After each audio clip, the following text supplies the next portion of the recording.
Hey, this is PJ with CLK Supplies, and I'm excited to introduce you to my friend Vern. Now, Vern operates a locksmithing business in a small town in northern Idaho, as well as a glass and door shop.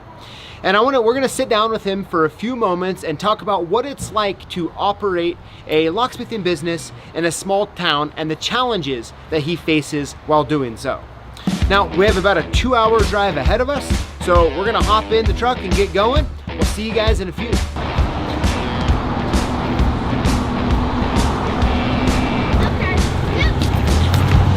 Now it'd be rude if I didn't stop and pick him up some donuts, right?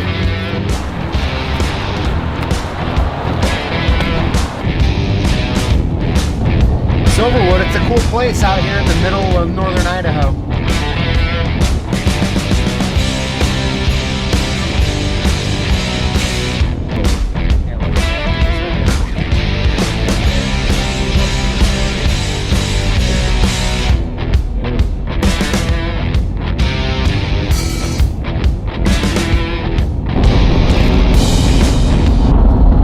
I filled you full of enough analogies for a day.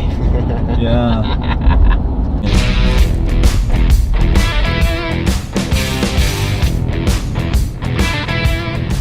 Bonus Ferry to the IA.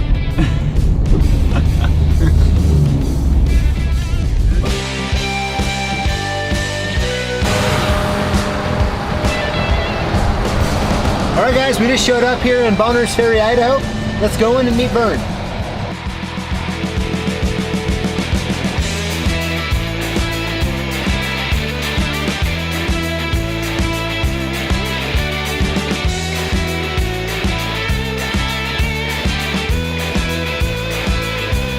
All right, guys, so I'm sitting here with Vern. Vern, thanks for sitting down with me for a few minutes. You're welcome.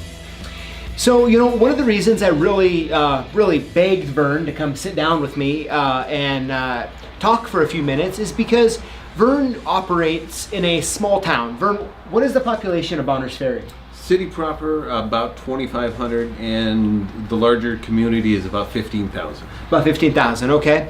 And now, Vern, you do, you're essentially a glass shop, a door shop, and then also locksmithing. Correct. Okay. Now, I think that's, you know, it's something, you know, we kind of hear a lot about in a smaller town.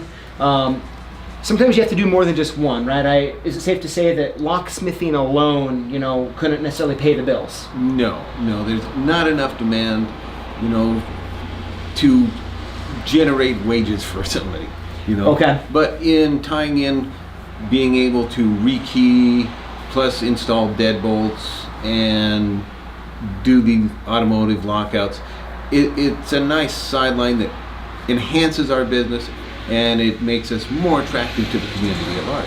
Mm-hmm. Now, in this town here, how many places could you even go get a key cut? Is there a lot of options? There's two. Two. Okay. Hardware store and myself. Okay.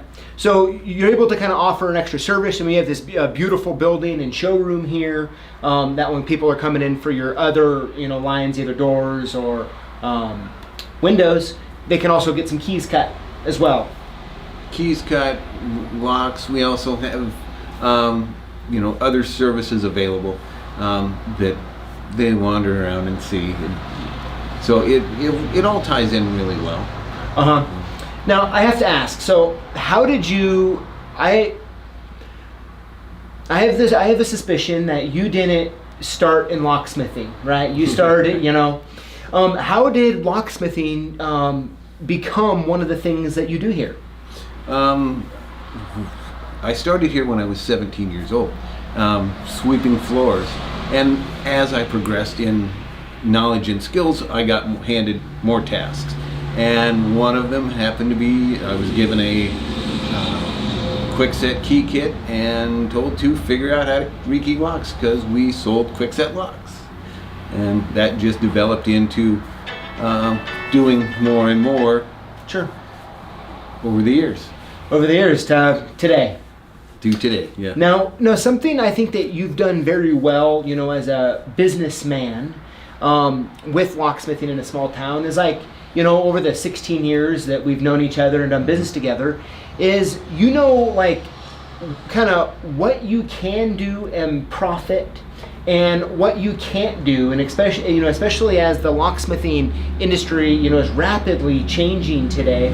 You've been really able to, like, when we're talking on the phone, whatever, you're like, I think that would be a good fit, I'd like to invest in something like that. And there's other times you're like, what, like, I just know, like, my customer base, that's just not going to work very well. It's not going to be worth it. Like, can you talk a little bit about, for the guys out there who are in a situation similar to yours, like, how do you kind of process through, like, do I invest in this technology? Do I offer this other locksmithing service? Or do I just, not?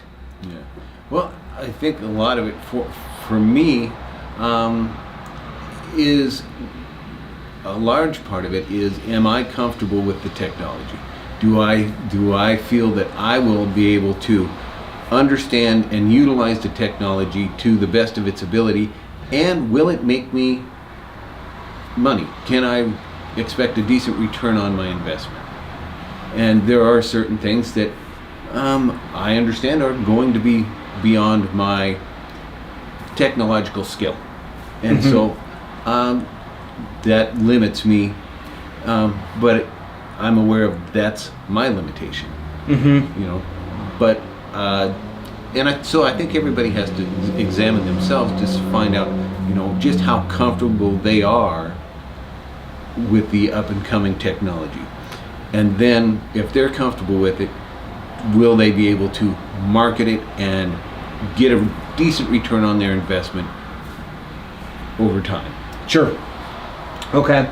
And how do you handle when the customers call up and you decide to, and like you hear what's going on and you're like, unfortunately, that's not a service we offer. Do you have have you worked with other locksmiths in like the surrounding areas that you'll kind of refer them to, or like how does that work?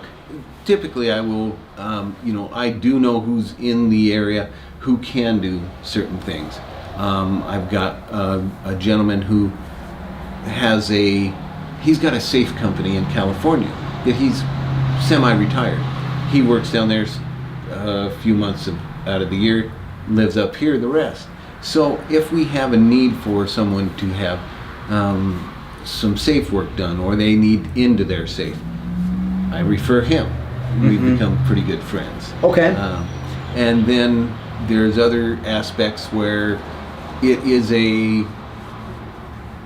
something automobile related that I'm not able to do. I will refer to the closest, whether it be in Sandpoint or Coeur d'Alene, Post Falls, whoever I think is going to be a good fit. Okay. And oftentimes, because I am open on Saturdays, I get a lot of calls that are out of my area, but I can refer them to somebody closer, and sometimes that works out real well. Okay. Doesn't generate any money for me, but it does certainly probably garner me some goodwill. Okay, sure. Now, as far as the services, I probably should have already asked you this, but like as far as the services that you offer as a locksmith, what are they? Do you do lockouts? I do. I do residential and commercial and automotive lockouts. I've always prided myself on the automotive lockouts. There has only been one that I have not been able to get into. Really? And it was a Corvette, and I discovered very early in looking at it that this could go bad in a lot of really, really ugly ways. So I didn't want to have a car that you could not get into, because they will immobilize. So I'm told. Yeah.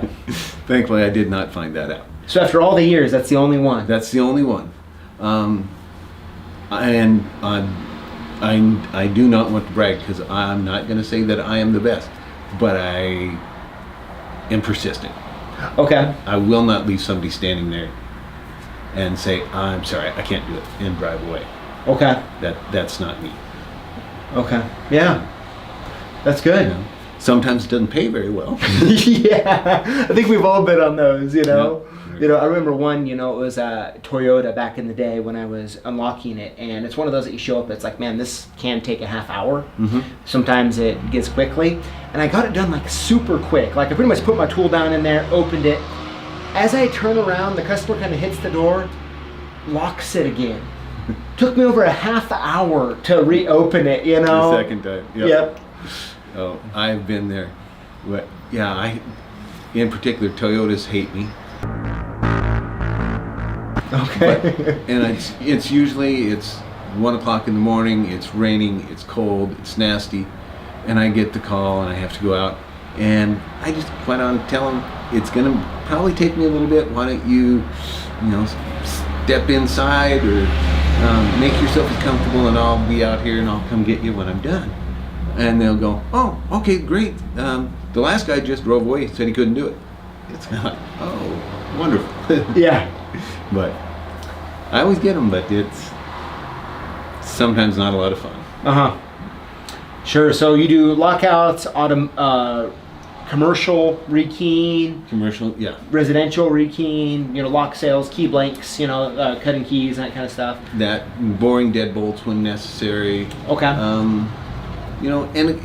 And it kind of ties in real nice because we actually do window and door installation, and a lot of times in trying to rekey somebody's lock, I will see that their door is actually improperly installed, so we'll make whatever necessary adjustments or modifications to enhance the door opening and closing and being secure. Mm-hmm. Yeah, I mean, it really seems that, being in the door and window business, doing locksmithing in a town like this, it's a really great complimentary service, really. Ties in well, yeah. Awesome. Now, the last question I have for you is someone in a small town like Bonners Ferry, Idaho, that maybe has some interest in locksmithing, maybe due to the other business that they're doing, maybe they have customers kind of asking about it.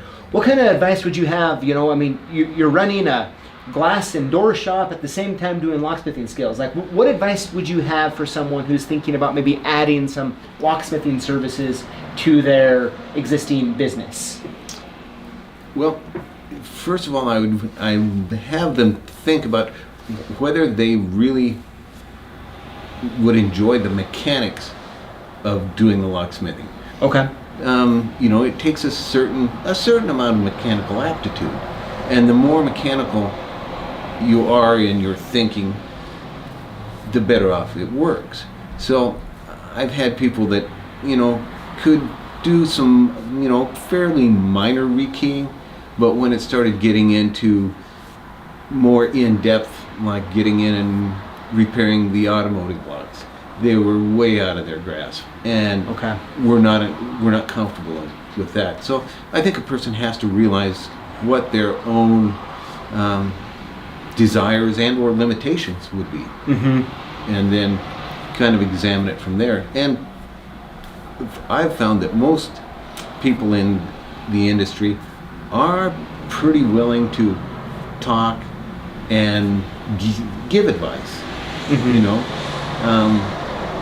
whether it be to share knowledge or to give advice or just tell you, no, you don't want to do this. Yeah, run. Yeah, right. Yeah. It's a great thing, but it's not a great way to make money. Okay. Yeah. But I've been fortunate to know some older locksmiths that they were a lot of fun. Sure. They were interesting. Yep. Absolutely. Well, great, Vern. Well, thank you so much for taking time out of your day to sit down and talk with me. Thank you. And thanks, guys, and we'll see you next time.